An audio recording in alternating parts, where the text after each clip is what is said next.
주님께서 그 십자가에서 피 흘려 죽으시고 3일 만에 부활하셨습니다. 할렐루야. 할렐루야. 할렐루야. 부활하신 주님께 감사드리고 주님을 찬양합니다. 그분의 부활은 저와 여러분 우리의 부활을 보증합니다. 그러기에 이미 우리보다 먼저 죽은 성도들과 또 나중에 죽을 우리는 주님께서 재림하실 때 반드시 부활할 것을 믿습니다. 사랑하는 지체 여러분, 저와 여러분 우리는 이 종말 신앙, 이제 때가 얼마 남지 않았음을 우리는 여러 가지 현상이나 또 그런 표징들을 통해서 확인하게 되지요. 종말 신앙, 그리고 주님께서 곧 오실 거라는 재림 신앙, 그리고 오늘 부활주일과 관련해서 특별히 이 부활 신앙을 확신하고 견지하면서 날마다 성도답게 성도다운 삶을 사는 저와 여러분 되기를 축복합니다. 오늘 의미는 2025년 부활주일을 맞이하여 본문 말씀 중에 특별히 25절 말씀을 중심으로 예수님은 부활이요 생명이십니다 라는 제목으로 말씀을 전하려고 합니다. 여러분, 부활이 무엇입니까? 부활, 죽었다가 다시 사는 것을 부활이라고 하지요. 그러나 단순히 죽었다가 다시 살아나는 것, 그것은 부활의 의미로서는 2% 부족합니다. 진짜 부활의 의미는 죽었다가 다시 살아나되 영원히 죽지 않는 것, 영생, 그것이 무엇이다? 그것이 참된 의미의 부활입니다. 이른바 부활장으로 알려진 고린도전서 15장 말씀입니다. 바울은 이렇게 강조하지요. 자, 3절부터 함께 읽습니다. 내가 받은 것을 먼저 너희에게 전하였노니 이는 성경대로 그리스도께서 우리 죄를 위하여 죽으시고 장사 지낸 바 되셨다가 성경대로 사흘 만에 다시 살아나사 아멘. 구약 성경에 이미 예언된 대로 메시아 그리스도께서 이 세상에 오셨고 그분은 인류의 죄, 특별히 선택받은 자들의 그 구원을 위해서 그 십자가에서 죽으시고 장사 지낸 바 되셨다가 구약 성경의 예언대로 며칠 만에? 사흘 만에 다시 살아나셨다. 아멘. 51절입니다. 보라, 내가 너희에게 비밀을 말하노니 우리가 다 잠잘 것이 아니요 마지막 나팔의 순식간에 호련히 다 변화되리니 나팔 소리가 나매 죽은 자들이 썩지 아니할 것으로 다시 살아나고 우리도 변화되리라. 아멘. 나팔 소리가 나매 죽은 자들이 썩지 아니할 것으로 다시 살아난다. 그러니 여러분, 매장을 하던 화장을 하던 신경 쓸 이유 없다. 나 화장되면은 나 나중에 부활할 때 어떻게 되지? 고민할 필요 없다. 왜? 죽은 자들이 썩지 아니할 것을 다시 뭐하고? 살아나고 우리도 변화되기 때문에. 그것을 믿는 저와 여러분은 매장을 하던 화장을 하던 거기에 개의치 않는다. 그게 중요한 것이 아니죠. 나팔 소리, 죽은 자들이 썩지 않을 것으로 다시 살아나고 변화될 것을 기대합니다. 바울은 주님의 부활이 바로 이 성경대로 된 것이다, 구약 성경에서 말씀하신 대로 된 것이라 이렇게 힘주어 말하면서 마지막 나팔을 지금 강조하고 있어요. 마지막 나팔에 어떻게 된다고요? 순식간에 호련히 다 변화될 것이다. 이건 뭐 우리가 상상할 수도 없고 제가 다 말로 설명할 수도 없는 그런 내용인데, 중요한 사실은 뭐다? 마지막 나팔에 순식간에 호련히 다 변화될 것이다. 마지막 나팔, 이것은 유대 문학에서요 일반적으로 마지막 때를 가리키는 그런 하나의 이미지입니다. 나팔 소리는요 주님의 재림을 알리고 심판을 선포하는 상징성이 있습니다. 그러니까 이 나팔 소리가 날 때, 나팔 소리가 들릴 때 하나님의 선택받은 자들, 믿는 자들은 이제 부활과 영생이지만 그렇지 않은 자들에게는 무엇이 있다? 심판이 있다. 또 정말 무서운 심판이 있고 그리고 그 후에는 영원한 지옥이 있다. 참 무서운 일이죠. 한편으로는 희망적이면서 한편으로는 절망적인 내용이기도 하지만 그러나 우리는 걱정할 필요 없죠. 왜냐하면 우리는 이 말씀을 액면가 그대로 믿기 때문에 그렇습니다. 데살로니가전서 4장 16절입니다. 바울은 이렇게 강조합니다. 다 같이요. 주께서 호령과 천사장의 소리와 하나님의 나팔 소리로 친히 하늘로부터 강림하시리니 그리스도 안에서 죽은 자들이 먼저 일어나고 아멘. 주께서 호령과 천사장의 소리와 하나님의 나팔 소리로 친히 하늘로부터 어떻게 하신다? 오신다. 다시 오신다. 그때 주님 안에서 죽은 자들이 어떻게 한다고요? 먼저 일어나고 부활하고 죽었다가 다시 영원히 살아나는 우리 미래적인 이 부활은 죽었다가 다시 되살아났지만 결국에 죽는 그 유한한 유사부활하고는 질적으로 다르죠. 그 유한한 유사부활은 다른 말로 소생이라고 합니다. 그래서 사람이 죽었다가 살아난 것을 우리는 사실은 엄밀한 의미에서 부활이다 이렇게 말하기보다는 소생했다 이렇게 표현합니다. 왜 그렇게 표현합니까? 곧 다시 때가 되면 죽기 때문에 그렇습니다. 그러니까 부활하고 소생은 엄밀한 의미에서 이제 다른 거죠. 그래서 우리가 장차 경험하게 될 이 놀라운 부활은 유한한 부활이 아니라 어떤 부활이다? 영원한 부활이다. 영원한 부활. 성경에는 죽었다가 소생한 몇몇 사람들의 예가 기록되어 있습니다. 구약에서는 대표적으로 여러분 누가 나옵니까? 사르밧 과부의 아들 그리고 수넴 여인의 아들이 나옵니다. 이 둘 다 공통적으로 누가 이 사역을 감당했어요? 엘리야, 엘리사가 이 일에 큰 일을 감당했죠. 하나님께서 이 두 선지자를 통해서 놀라운 역사를 일으켜 주셨습니다. 여러분 신약 성경에서는 죽었다가 소생한 사람들이 누구입니까? 회당장 야이로의 딸, 소녀라고 표현되어 있죠. 그래서 그 유명한 달리다 굼, 달리다 굼, 소녀야 내가 너에게 이르노니 어떻게 하라고요? 일어나라. 달리다 굼, 야이로의 딸. 그 다음에 두 번째 나인성 과부의 아들, 청년이라고 되어 있는 나인성 과부의 아들. 관을 들고 가는데 거기서 예수님께서 그를 살려주시죠. 그리고 누가 있습니까? 오늘 본문에 나오는 나사로가 있죠. 그리고 또 한 사람이 있죠. 야이로의 딸 나인성 과부의 아들 나사로는 누가 살려줬습니까? 예수님께서 살려주셨는데 유두고는 누가 살려줬어요? 여기 함정이 있는 거예요. 누가 살려줬어요? 하나님이 살려주셨죠. 바울은 역할을 감당한 것뿐이죠.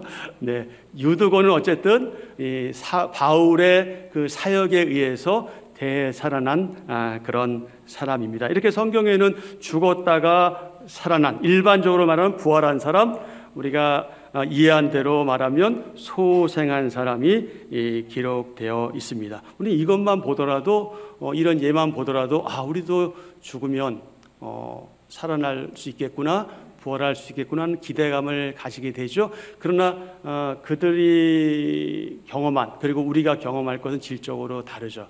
우리 가운데 확률적으로 죽었는데 다시 여기서 살아날 사람은 거의 없죠. 물론 하나님께서 하신다면 그건 도리가 없겠지만 그런 경우는 없습니다. 우리는 죽으면 이제 영원한 하나님 나라에서 부활하게 되는 거죠. 부활과 관련해서 그 신약 성경의 원어인 헬라어에는 크게 두 가지의 의미가 있습니다. 하나는 이런 의미입니다.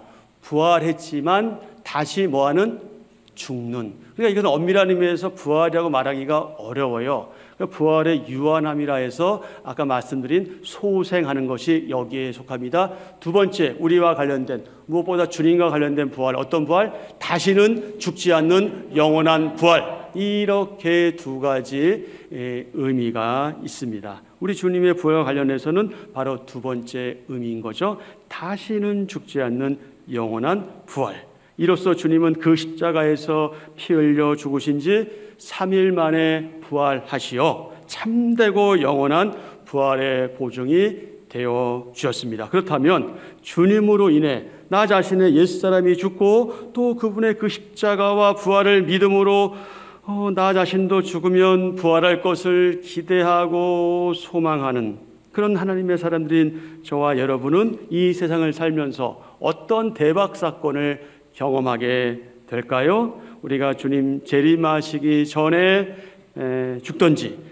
아니면 죽지 않고 주님 오실 때 우리가 그때 주님을 영접하든지 우리가 그때까지 생존해 있다면 저와 여러분 이 세상의 마지막 때인 주님의 재림의 날에 그분의 영원한 부활의 영광에 동참하는 그런 진짜 복을 받게 될 겁니다. 그리고 우리가 주님의 재림에 그때 있지 않더라도 우리는 이미 그 경험을 맛보고 있는 중에 있다. 그러니 여러분 우리 복의 개념을 자꾸 세속적인 개념이나 세상적인 복의 개념으로 이해하지 마시고 주님께서 특별하게 내려주시는 그 복의 개념으로 복의 개념을 재정립하며 그렇게 생활해야 할 겁니다. 저는 이 대박 사건이 비록 우리 미래에 발생할 일이고 또 당장 눈에 보이지 않음에도 불구하고 또 사실 느껴지지도 않잖아요.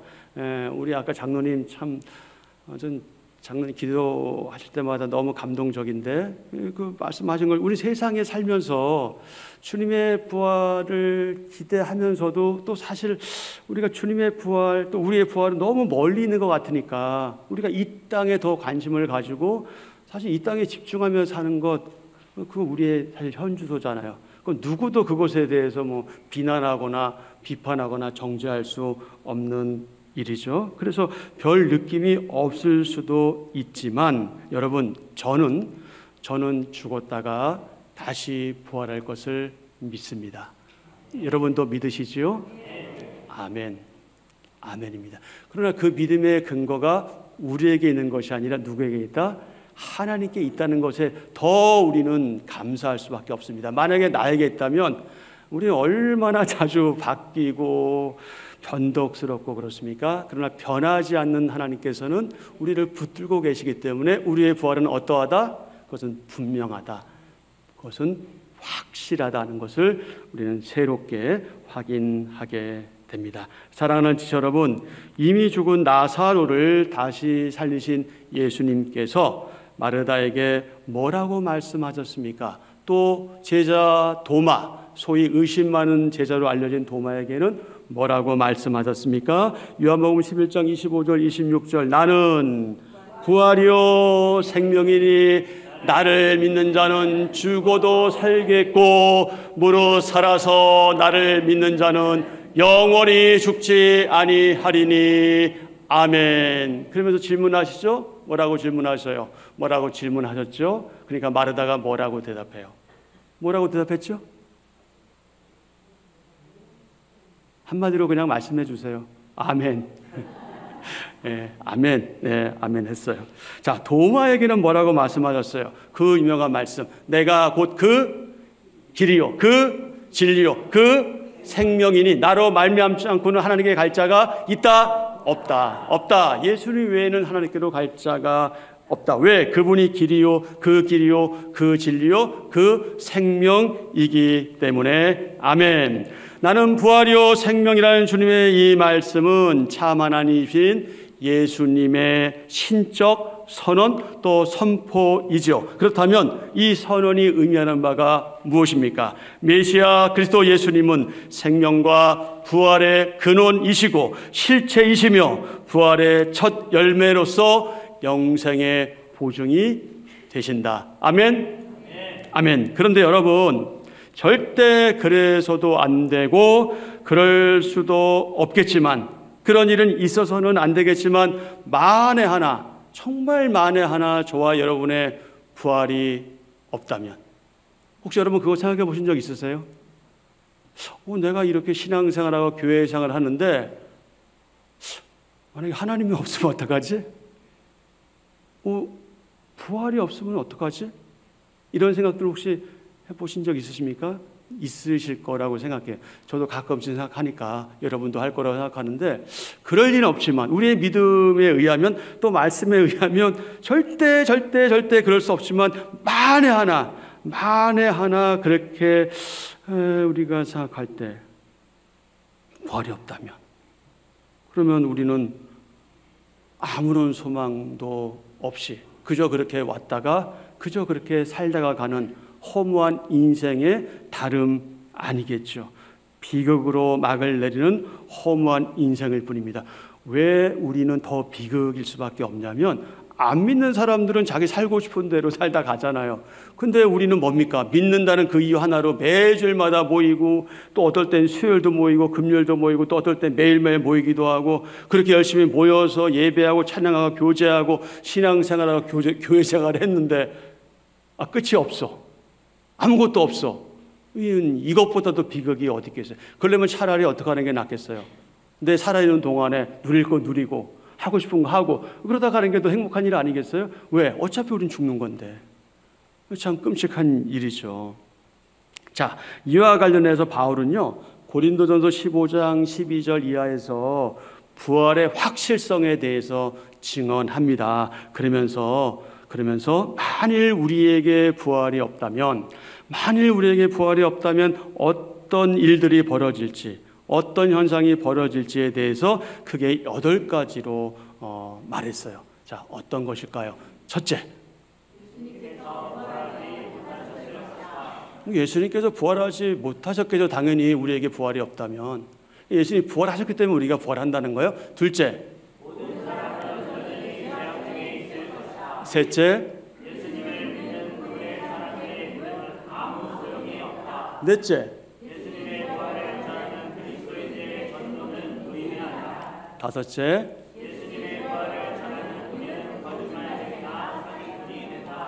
우리 수요일마다 우리 전도팀 나가서 열심히 전도하는데 그거 다 뭐다?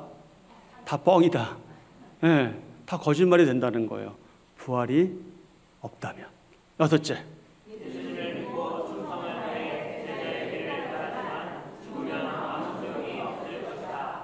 아무 의미가 없는 거죠. 일곱째, 여덟째, 그럴 수밖에 없죠. 아무것도 누리지도 못하고 아무것도 하지도 못하고 그저 주일날만 되면 아침부터 저녁까지 예배당에서 봉사하고 헌신하고 아이고 참 불쌍하네. 그죠? 만일에 정말 만에 하나라도 부활이 없고 우리가 장차 미래적으로 부활하지 못한다면 이 세상에서 이보다 더 안타까운 일이 없겠죠. 더 끔찍한 일이 없을 거예요. 이거보다 더 통탄한 일이 없을 거예요. 원통하고 허무한 일이 없을 겁니다. 만일 그렇다면 이는 우리의 존재 자체가 근본적으로 흔들리는 거예요. 우리의 정체성이 그냥 하루아침에 그냥 와야 되는 거죠. 너무 무서운 일입니다. 이런 일이 있다면 상상조차 하기 싫지요. 하지만 말씀은 우리에게 말씀합니다. 우리말 성경 고린도전서 15장 12절 이하의 말씀입니다. 다 같이요. 그리스도가 죽은 사람들 가운데서 살아나셨다고 전파되고 있는데 왜 여러분 가운데 어떤 이들은 죽은 사람의 부활이 없다고 합니까? 죽은 사람의 부활이 없다면 그리스도께서도 다시 살리심을 받지 못하셨을 것입니다. 만일 그리스도께서 살리심을 받지 못했다면 우리가 전파하는 것도 헛되고 또 여러분의 믿음도 헛되며 또 우리가 하나님의 거짓 증인으로 드러날 것입니다. 만일 죽은 사람들이 다시 살지 못한다면 하나님께서 그리스도를 살리시지 않으셨을 것입니다. 만일 죽은 사람들이 다시 살지 못한다면 그리스도께서도 살리심을 받지 못하셨을 것입니다. 만일 그리스도께서 살리심을 받지 못하셨다면 여러분의 믿음도 헛되고 여러분은 여전히 자신의 죄 가운데 있고 그리스도 안에서 잠든 사람들도 멸망했을 것입니다. 만일 우리가 그리스도 안에서 가진 소망이 이 세상의 생명뿐이면 모든 사람들 가운데 우리가 가장 불쌍한 사람들일 것입니다. 아멘. 그런데 여러분, 이렇게 만일 우리에게 부활이 없으면 어떨지를 가정에서 역설적으로 지금 바울은 무엇을 강조하는 거예요? 부활이 있다. 이 부활의 확실성을 강조하는 거거든요. 그러면서 바울은요, 15장 20절, 22절에서 이렇게 증언하죠. 그러나 이제 그리스도께서 죽은 자 가운데서 다시 살아나사 잠자는 자들의 첫 열매가 되셨도다. 사망이 한 사람으로 말미암았으니 죽은 자의 부활도 한 사람으로 말미암는도다. 아담 안에서 모든 사람이 죽은 것 같이 그리스도 안에서 모든 사람이 삶을 얻으리라. 아멘. 아멘. 바울은 그러면서 예수님의 부활을 믿고 자신도 부활할 것을 믿는 하나님의 사람들인 당시의 고린도 교회 지체들, 그리고 오늘 저와 여러분에게 뭐라고 강조합니까? 이렇게 강조합니다. 그러므로 내 사랑하는 형제들아, 견실하며 흔들리지 말고 항상 주의 일에 더욱 힘쓰는 자들이 되라. 이는 너희의 수고가 주님 안에서 헛되지 않을 줄 알미로다. 아멘. 그러므로 사랑하는 여러분, 사랑하는 지체 여러분, 굳게 서서 흔들리지 마십시오. 여러분의 수고가 주님 안에서 헛되지 않을 줄 알고 항상 하나님의 일에, 하나님의 큰 일에 수종 들고 더욱 힘쓰는 그분의 사람들이 되십시오. 사랑하는 지체 여러분, 우리 주님은 부활이시며 생명이십니다. 이를 증명이라도 하시듯 우리의 주권자이시고 주님이신 예수님께서 부활하셨습니다. 아멘. 그러므로 과거, 현재, 미래 모든 하나님의 사람들은 물론 저와 여러분도 장차 죽음을 경험한 뒤에 반드시 뭐 할 것이다? 부활할 것이다. 할렐루야. 할렐루야. 우리 모두 이 부활 신앙을 확신하고 견지하면서 소망 가운데, 특별히 부활 소망 가운데 각자의 삶의 구체적인 현장에서 하나님 나라와 그 의를 구하면서 건강하던 건강하지 않던, 부하던 가난하던 아무 관계없이, 심지어 살든지 죽든지 사나 죽으나 오직 하나님의 영광을 위해 살아가는 저와 여러분 되기를 축복합니다. 아멘.